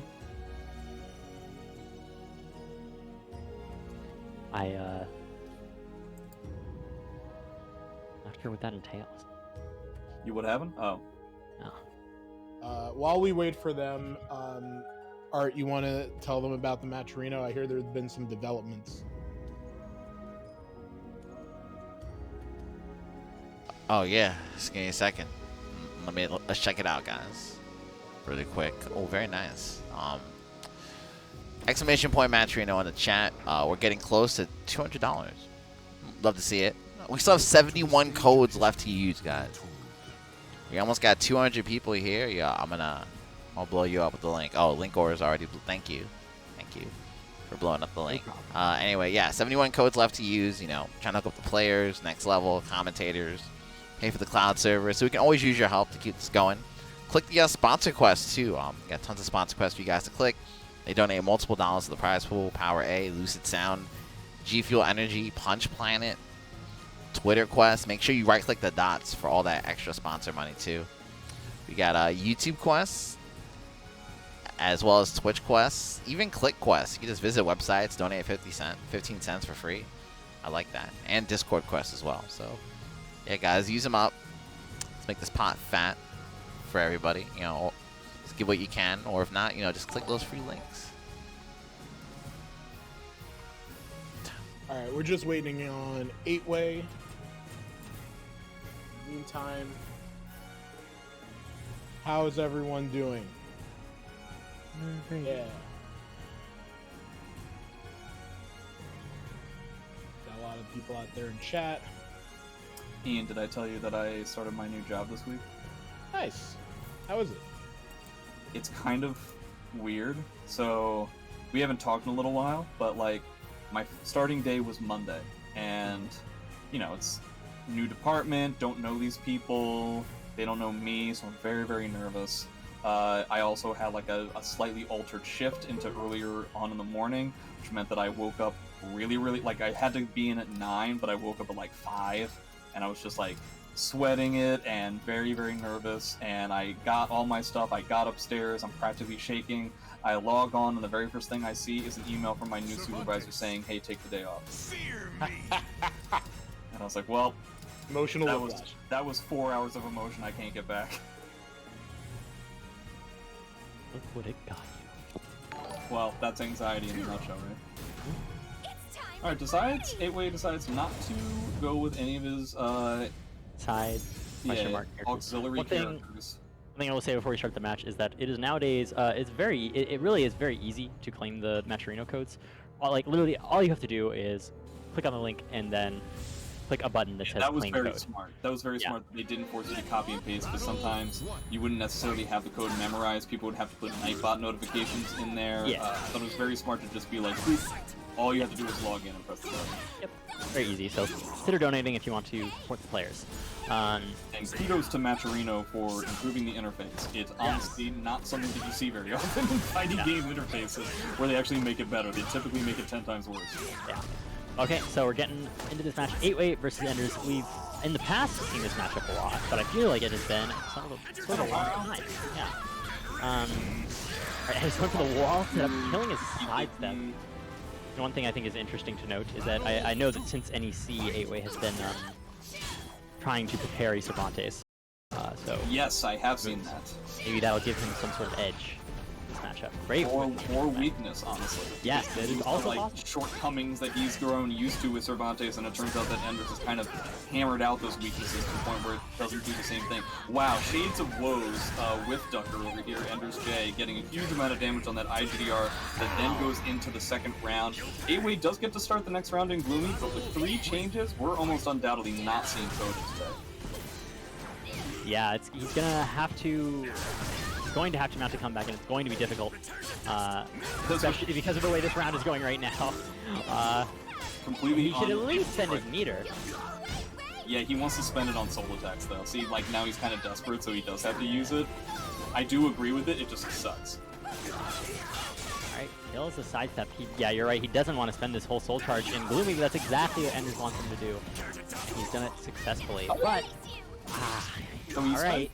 he gets 5 stance phases, he starts off the next round yet True. again in Gloomy. You know what? Yes, that is okay. It could be worse. It is profoundly okay, because now the real game begins of trying to like set stuff up. But almost Half-Life with 3 pokes, it is Gloomy Tira we're talking about. No punish there, boo. It is tricky.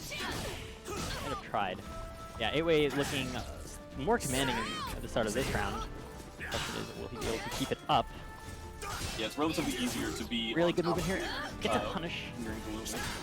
I think maybe some 4A. Anders is just slightly sidestepping at like this slightly farther out range where 3A is not going to catch, and obviously Out not to lose. He's losing Gloomy here, and he doesn't have the meter to get it back. He wants to finish this round. He has to finish out in Jolly. Luckily, I think you can do it. Yeah, At this luckily- life range, that's only like 2 or 3 boats. Oh no, well, okay, he's able to break grabs at least. Oh, imagine if he had in the hits him air. standing. He's Incredible like, with punish. That was so good. That was on point. This is all we've been seeing so far from Enders in this set is like a slight weight into a hard sidestep, and it has been nothing but gravy for him so far. I think Away's going to have to focus on a little bit more slightly longer range horizontals. I think 4A from either stance is a perfectly reasonable solution. I liked sort of what he was getting on with in like that last round. He was playing a lot more measured. He was playing offensively but measured, not going too far, not overextending. I think if he can keep that up into the second game, that would be really good for him. But he has to stick with Tira, which it doesn't seem he's going to do. And for whatever it's worth, I really question this decision because I really feel like he was starting to get that adaptation in the first game. I don't think it was all doom and gloom. I think he's playing a lot better. Right. And I don't know what this switch is going to get him. Yeah, it's really frustrating when people will just change characters out of nowhere in the middle of the set, right? Yeah. Alright, well, it seems to be going kind of exactly how we had... Well, it's very early. Right off the side. And it is important Okay. to note that in the past, Mina has been a difficult matchup for Cervantes. I don't know if that's still the case. Yeah, I honestly don't know. I think Cervantes is significantly stronger, and Mina is significantly weaker. Oh, okay. So the way that Anders is going to try and play this is by going off of, like, more unsafe stuff, but because you don't have to worry about the punish all that necessarily, you might as well just go with it. Yeah, it's a solid idea. Oh, I don't think any of that was what he wanted. Shades of Yoki. Yeah, I think it's okay that he got him to spend that meter, but also really unfortunate that he lost that. Yeah. Yeah, I'm not sure. What was the A plus B supposed to be? 90 Would you look at all? I honestly don't know what that combo is. I know that's the new updated combo of double gunshot into something, but I don't know what it is. Alright, nice CGI. You know what I think would be kind of funny? The reason why 8-Way decided... So, I think one of the main reasons why 8-Way... Wow, he got the conversion off of... He got IGDR off of 3B. That is... Off of 3B. That is not easy.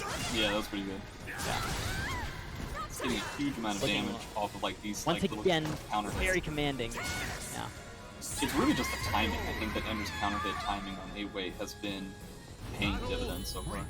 Doing a fantastic job of controlling 8-Way. Oh, wow. Fantastic bait. Yeah.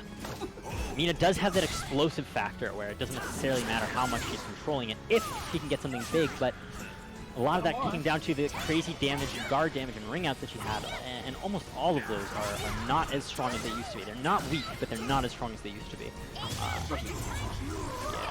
But this meter usage, you don't get a ring out of it.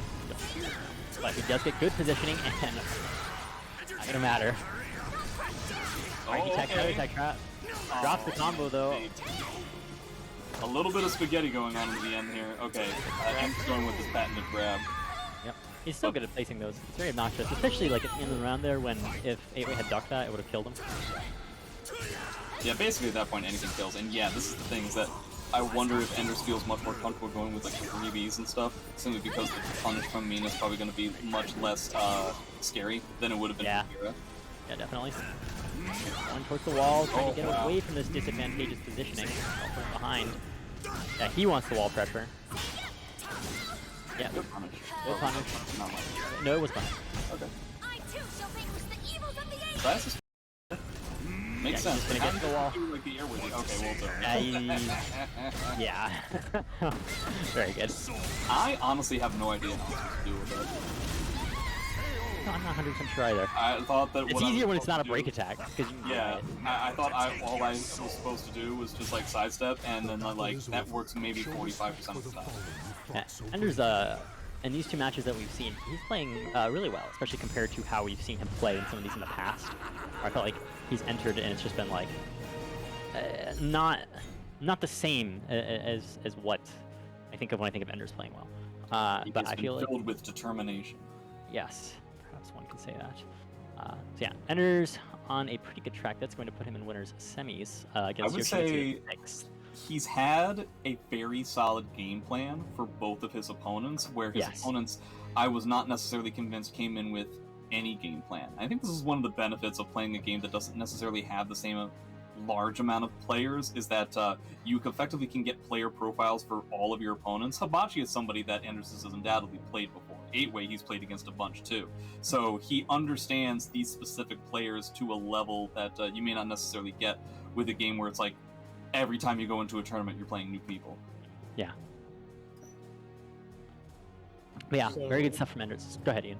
Next up, Incendiate versus Ramon.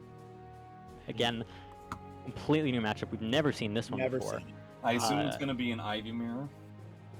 Man, I hope Almost they do certainly. that. I hope they do that. Can I anybody very provide fun. us documentation as to which characters they've been playing? Because sometimes Ramon, typically when Ramon I switches hope Ramon's characters, playing Setsuka. he will do that character for the entire tournament. Incendiate, not necessarily the case. He will like switch around if he wants to. But both of them play multitudes of characters. I would imagine Setsuka from Ramon. I hope Setsuka, but I hope Setsuka, but I wouldn't be surprised if he played Sophie. We'll see. Well, I have to find him first. So Ah, yes, the Wow. ever elusive player. Classic. We're looking for both of them, or just? Oh yeah, we're looking for both of them. Okay, very good. When you say we, it's really just him. Yeah, it's really. Just If I'm supposed to be in charge of this, I'm doing a really bad job. To be completely honest.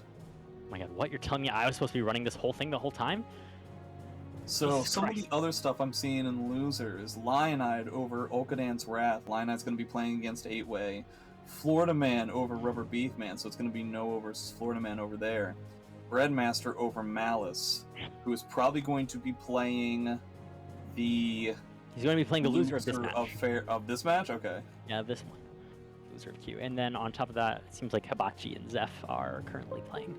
I am curious to know if Zeph is playing Cassandra, because that is a character I've seen him play, and I would be interested in seeing him play in a pseudo tournament like this. I would also be curious to see that. I am always mind that Zeph should play Shawn. Oh, you don't like any of his other characters? I just think Xianghua is the best one. What about his Killik? I think Xianghua is the most powerful of those characters. That he You don't plays. like his Killik though? I think So just a yes or no question. it's very loaded. You're really coming at me here, man. It's what is loaded? You know, not everything is a yes and a no. There's This a question space is. in between. Right, in other places, like what is real and stuff, but I'm just asking a yes or no question. And you know what? I don't even remember what the question was. I think you do. I am not kidding. I actually don't. What do you think of Zeth's Killik? You don't think his Killik is all that good? I don't think his Killik is a character that he plays when he's like taking the match Really- 100% seriously. It's really just a yes or no question. It's always a yes or a no. Really, just for this question. I've asked a yes or no I question think 4 or that 5 times. what Jay is saying really you just can't lends then itself pin to me. it really underlines like sort of a mentality that we have at Of large your in evasiveness? contemporary Yes, I society, agree. where people really just see Okay, things in we shades get of it. gray. You're Like getting you used have to to the fact that find the in in college between. you have to be writing a bunch of essays, so you have to pad it with a bunch of words that don't mean anything. Your eloquence has been found lacking. You know what? Yeah, what's up? Sophitia. Oh, so Well done. Here I go. Well done. Well done. Well he's done. willingly going with Sophie against Xianghua. This is the thing that, as far as I know, he despises. Yeah, I would really think that Setsuka would be the play here. Yeah, right? But I mean, he has been playing Sophie for a really long time. So, Yeah, it's a very long time.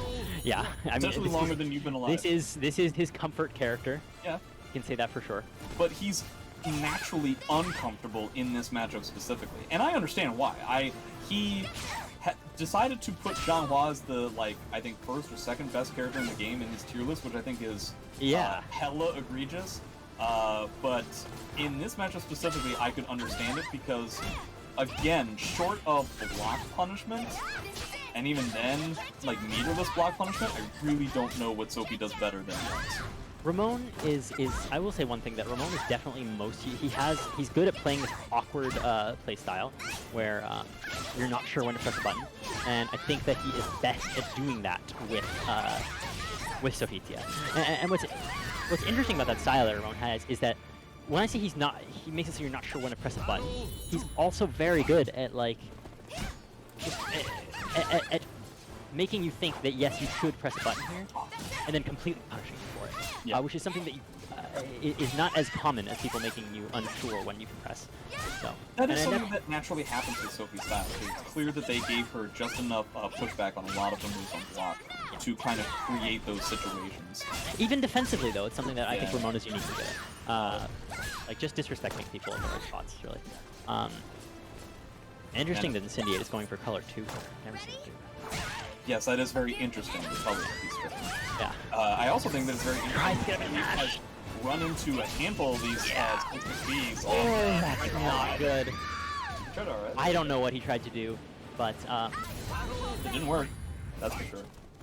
yeah. Okay, Ramon, kind of hella in the lead. Strong I mean, start. you would know better than me. Correct me if I'm wrong, but Ramon, obviously when Incendiate first started, would tend to beat Incendiate, and then as time went on, that tended to be the reverse. Yeah. Is that the case? Yeah, okay. I can do this. So it's But, kind of a he rarity still- that Ramon beats Incendiate. He still does beat Incendiate. He still does beat it sometimes. I understand. He's doing a lot of 2-3-6-A's. He's doing a lot of being a little bit more aggressive, which honestly I can understand, if only because Incendiate's running into 6-6-Bs more often than before. Yeah. It goes for the damage that time, for the gas. Yeah, makes sense. Ramon also not taking the bait on any of the potential whips. Oh, but he doesn't send the bar, and very ambitious attempt there from Ramon. Really, Yeah. yeah. Again, he's being a little bit more aggressive. Traditionally, he was doing 2-3-6-A's rather than going for stabs, but because the last two 2-3-6-A's did not work on his wake up, I really don't think that going for a more commitment option would be the way to go. I also do think that there is something telling from that last round, which is that Incendiate is his bar. He's not trying to extend it until he really, really needs to, and I think that that's definitely something important that Ramon can do. Shades of Zephykai. I think both of them tend to do that kind of thing where it seems like such a chore to get those players off of their meter advantage for the last round. Okay. Oh, and he hits him with a... Oh, again, he's getting... Like you said, he's kind of getting greedy with it. And his. Yes, I think so too. Oh, don't die to Crybaby. Yes, no soul attack? I don't know. I really feel like that was the time for the soul attack, my dude. Alright, Incendiate has successfully tied up the rounds without spending any of his bars. They are even in meter. And again, like we were saying for Lionide versus Malice, like that meter from Changhua is very, very meaningful. And it's not quite as meaningful with Sophia, especially when the opponent has full bar. Oh man, he tried to go for the Taspy, which would have been safe. Yeah. Good backdash, but doesn't necessarily get anything. No, kind of falling apart here.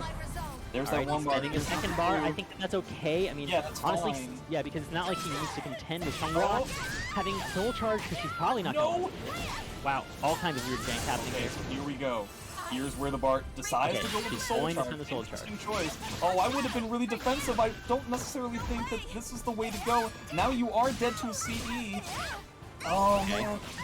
Wow. Tech Six- crowd. Okay, Saves 6BA. him. So, okay, I think the tail of the tape there, the reason why Ramon got that huge lead in the beginning, and then we had just enough, every single round, I think Incendiate just ran into a 6-6B out of nowhere. Yeah. And Welcome to the I stage of don't history. know why. I think he was potentially worried about a grab and or decided to mash like a jerk.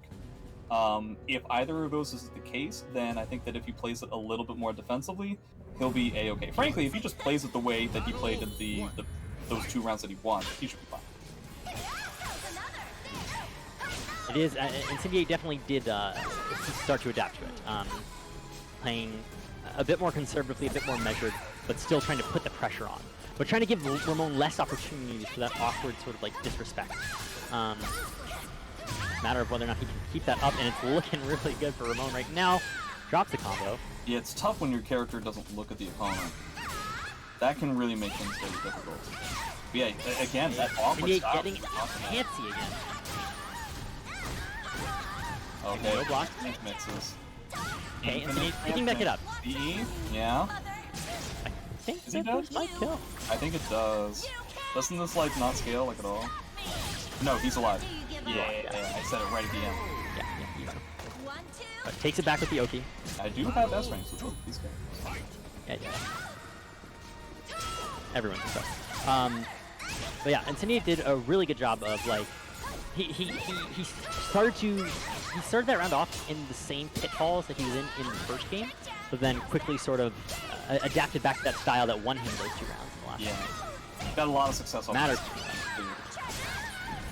Oh, well, back to Repo Skater is a little bit of egregious, but hey. Now the question is, does Ramon try to spend meter to win this round? I kind of think he kind of has to at this point. So how do you get out of this? If he can find a spot to CE, it would be great, but okay, Incendiate taking those first 2 rounds, that's important for Xianghua. Finding a spot to CE is like impossible to say. Yeah. Winning those first 2 rounds is very important for Xianghua because she's going to get an extra bar for free. So in that last round, she's going to have a CE, no matter what.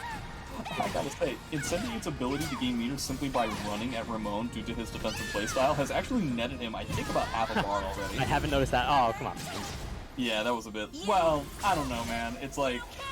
Sure. I guess he was trying to catch like a 2-2B or something like that, you know? But yeah, it really seems at this point Incendiate is running up and blocking in a lot of situations and just letting Ramon kill himself. And then he switches it immediately to like small non-committal type stuff at a kind of in-close mid-range. Welcome to the stage of history retold. Different stage yet again. This stage probably favors Ramon, honestly. I would say that the walls are definitely very good for Sophia. Well, especially for Ramon. I think he loves that kind of stuff. Really good at Definitely sniffing out situations. I think they're both okay with confined space, but it is maybe a little bit more to Xianghua's favor. Yeah, maybe. Yeah, the stance mix has really been kind of killer. It seems like it basically, like, when Ramon is right, all he gets is like a backdash, which doesn't even do all that much, you know? So I think that's kind of the killer. And this is the thing that I think bothers Ramon the most about a situation like this. It's just the fact that, like, both of them are playing the same game.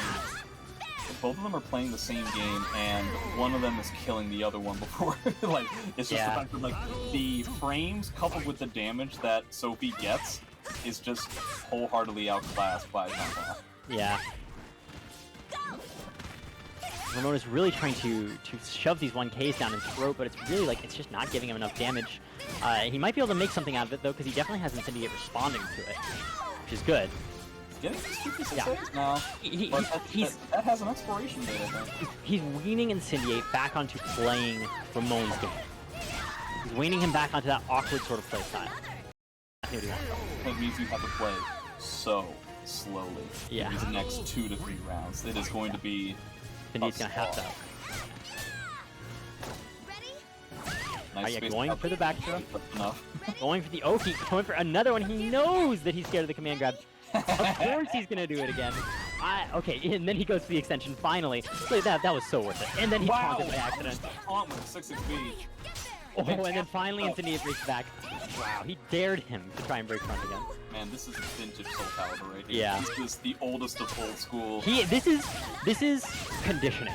Like, Yeah, this is- if you don't know what conditioning is, that is the easiest way to describe it. Yeah, it's such a rarity in SE6 to see something like. Now, it is important to note. I think Ramon is dead. Head to a CE, and Incendiate tries to just get it on the timing. And honestly, I thought that was okay. I think that was an okay idea. He thought he had the timing, and it would have killed. And he gets the meter back. I understand. I also dislike it. Sure. I am both happy and sad to see it. Incendiate with 2 full bars. Ramon's going to get another, so he should defend on this round. Something that he didn't do before. In fact, I think that his meter usage has been subpar so far. In fact, I think it's the second time we've seen in Soul Charge just in general in the set so far. It is using Sophia's meter, her Soul Charge is somewhat tricky nowadays, I think. Amazing punish. That's gonna put him back on the board for this round. God, he's so scared of Craig. Okay. Okay, alright, he's going all in. I like it. Doesn't get anything. Oh! Is that it? No, it's not it, but he's gonna go for the... Okay, he breaks the chain throw extension. Oh my god. And Nice. wow, For the fantastic first sidestep. time, literally, in the entire set that he goes for something that is slightly, like it's less than neutral on block and goes for a sidestep rather than a backstep. He goes for backstep every single time. That I just want to say that was so deliberate the way that Yes. Ramon played. Like it was not like to a point where I would be uncomfortable playing that way. Like because he was so. It was not very reactionary mechanical. at all. It was very mechanical and a little bit robotic, even honestly. But he knew that was what he needed. Like he was not playing towards the flow of the match. He knew what he wanted. To play exactly. 5 minutes ago. Yep. And he, you know, he made it work. It was really impressive. Conditioning. I honestly, that string of grabs was really impressive and everything, but I think the best example of conditioning was the fact that, like, on everything on block, both from Xianghua and after Sophie gets him to block something, it was like 15 backdashes in a row. And that's exactly, and Xianghua does have to commit in order to catch a backdash in a situation like that. And then the one time he sets something like that up, it's a sidestep. Yep. Yeah, that is not easy to pull off. It is not. It's. I mean, part of it is that you don't want to get too lost in articulated thought while you're playing. Like you don't want to get mechanical because you want to be able to respond quickly to what your opponent is doing, and there's a flow to that. But I think that was an excellent example of someone not doing that. Very deliberate, not paying. So next up, we got Ferromontress and Legit. I legitimately don't Closes know out winners quarterfinals. who typically wins this. I don't know. The winner of this is going to fight Ramon, who just won. The other match we got for you in semifinals is Yoshi 6 versus Ender's J, so this is pretty stacked. Okay, yeah. So, yeah, I mean, I'm sure I've seen these two play, but I'm not sure how it usually goes. Legit going with Nightmare. I'm going to say... Armor. Yeah, it definitely makes sense. If anybody saw Dratheon at NEC, I think he really exemplified just how powerful the just raw armor burst, coupled with all the other armor extensions, have at dealing with 2 hitters from Sasuno. Like, it seems like a large chunk of them have a real rough time trying to break armor, which I think is already exemplified from the fact that Ferromontress is going to visit 3B. Yeah. Ooh, The classic Ferromontress tech grab. very important to know about that sort of thing. So if you're rung out, yes, I appreciate that. Oh boy. Wow, ambitious, not converting though. Yeah, that would have been terrifying. Yeah, the armor. I really hated what he did there because he wanted the value out of that armor, but he didn't have the health for it. Yeah, that's a problem that a lot of Nightmare and Astral play. I think especially that's going to be a problem that you're going to run into when Nightmare is not. Yes. No sidestep. Trying to challenge a handful of these situations Ferromontress is, and it's not necessarily working out, but he does have him at the pseudo ring out kind of opportunity. Okay, yeah, legit really just wants to get out of there. I mean, Nightmare can ring out from across the stage anyway, so he has no motivation to stay at that ring. Oh, okay. He's still not down. Wow, that's a shame. Okay, wow, he's letting it By run. far. Give him a curse, but not a life. Is it enough to where the curse will kill him? No. This is too easy. Not with just one, I think. Yeah. Unless he lands something big. Yeah, it's not Amy. Wow. Oh! Like that. That's a good example. There it is. Yeah, he's doing a lot of 4-6B. I honestly think that Ferromontress is getting in a little bit of trouble with some of these 4-6Bs, and Legit could potentially start leading it.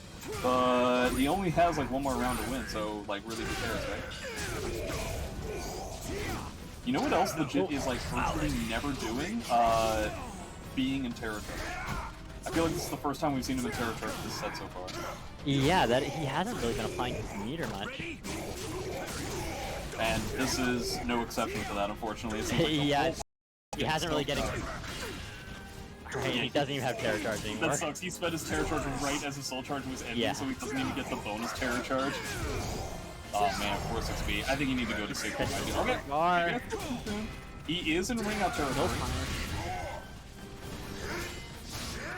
He's still in ring out territory. Yeah. But he's just not getting capital. About the GI. Ferromontress does have a bar. A little bit of guard pressure. I think Ferromontress can potentially work past that. Okay. SGI. Yeah, fair, Legit is just having so much trouble like finding his spot. Like he's not. Wow. The leaf on hit. Goes for the force block guard damage. Oh, wow. Even though that he's gonna get a lot of damage out of that. No, he's not. Wow. You lied. He's got a good amount. Okay, soul attack. That's not what he wanted. Oh. Oh, yes. Okay, he's spending the soul attack right off the bat. Catches him rolling. Okay, he's catching up. Maybe I spoke too soon. I was like, hey, legit, you probably have to go back to Sacred, but Cervantes real does save that, have yeah. a lot of meter. It would take Nightmare probably 2, maybe even 3 seconds to build this meter lead. Yeah. He's going for guard damage now. I don't think this is the time for that.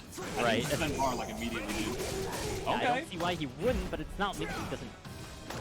I think you should do it now. Yes. I think you should do it like you As soon as possible, really. He has such a huge advantage.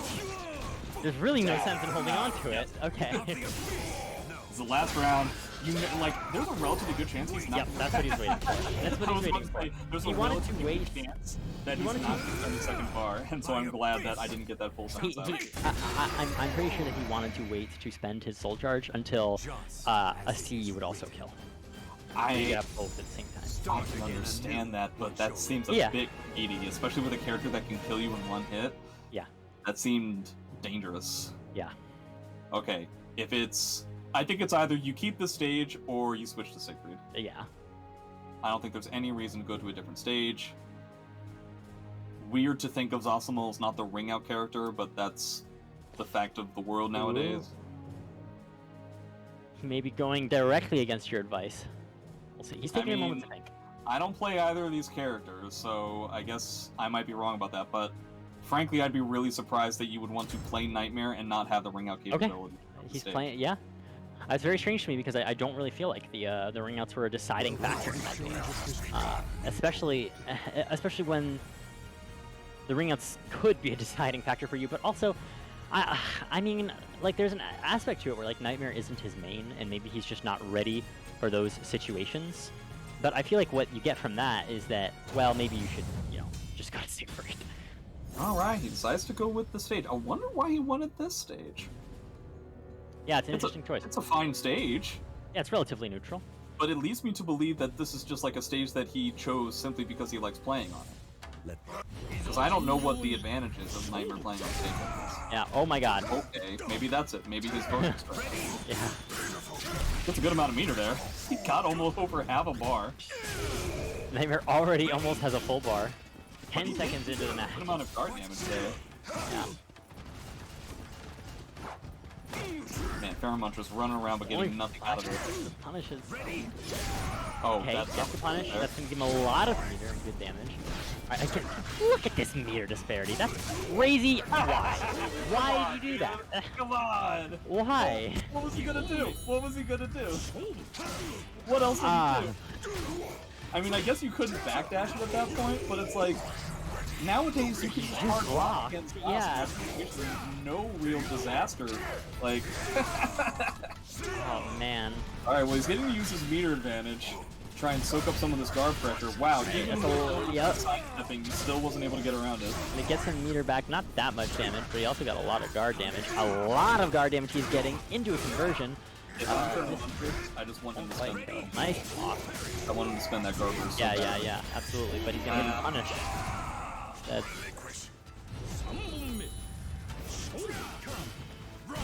okay. You know what we really Alright. haven't straight up again, still haven't really seen Bubble / Terror Card really come into it. Yeah, I really feel like that would be a good strength. I was just under the assumption that's why he decided to go with Nightmare. I guess I was wrong. That was a huge amount of damage, by the way. Yeah. Do we spend Soul Charge to get out of here? Or do we just let the Guard Crush happen? Oh no! Wow, that's not good. No, you That's gotta not good. That's Eat the break, eat the break, Yeah. yeah. Yep. You lost the round, and that sucks. But the round was over when you lost the round. And this way, he gets his meter back, and he doesn't have to deal with the guard break anymore. Yeah, he Nice probably dodge. doesn't- Finally got he probably won't get Guard Burst for like at least another 20 seconds. yeah. Trying to catch that back dash, not really working out. Okay. Ooh, I like the idea. Okay, what do we nice got? 8. Okay. Weird combo. Wow. This just goes to show how much I don't know about Soulcalibur. Quintessential punish. So many, like, strange combos. So many counters. That was like 15 counter hits in a row there. Okay, so 2 bars to 1. No real guard damage to speak of from either player. Wow, turnaround 2A. That's weird. Right? Yeah, and I think you spend bars. I definitely yep. spend bars for a Montress now. Good spend from Legit. Gotta get off of that wall, my dude. That is scary. Okay, just 3 ABs. Shades of John Nitty. Okay, that's gonna be relatively big damage, and he's not getting to spend his soul charge. This is gonna be a lot, and he's got no bar. He's got a terror charge left, but just no help. And that's His movement was just getting caught all the time, especially in those last like 2.5 rounds. After the guard break, it was counter hit city. Yeah, I don't know. I feel like I really I do not feel like Nightmare was the play there. Maybe, like... I mean, you know, it's an NLBC, it's a time to practice something. That's so true. That's true. Certainly possible, but yeah, if Nightmare was the choice, I'm surprised that it wasn't for the things that I thought about. It wasn't for the ring out, it wasn't for the armor, so I don't know what Nightmare was about. Yeah. He was all just really, he was missing that, like, he was missing that killer instinct on 60s KK, you know? Like... Oh, yeah. Yeah, just those spots where, like, if he just does it, he would have just won the whole round. Yeah, and I don't understand how to do that personally, but apparently most Nightmare mains do, because you see it all the time. So yeah, I felt like that was missing from his gameplay there. But so yeah, Okay. I think that's gonna wrap it up for winner's side. Yeah, well, now we are down to the top 8 on the winner's side is Yoshi 6 versus Enders, and Ramon versus Cervantes. On the loser's side, we got 8-Way Funds versus Nowo, and some unresolved matches that we'll learn about when they're done. In any case, let's take a quick break. Let's, if commentators need to Yes, I get think some that... water, go to the bathroom. I know how it is. Art, if you can, we should tell them all about that Matcherino. Yep. Should I stop the first half of the recording here, Ian? This is probably the best place to do it. I do that.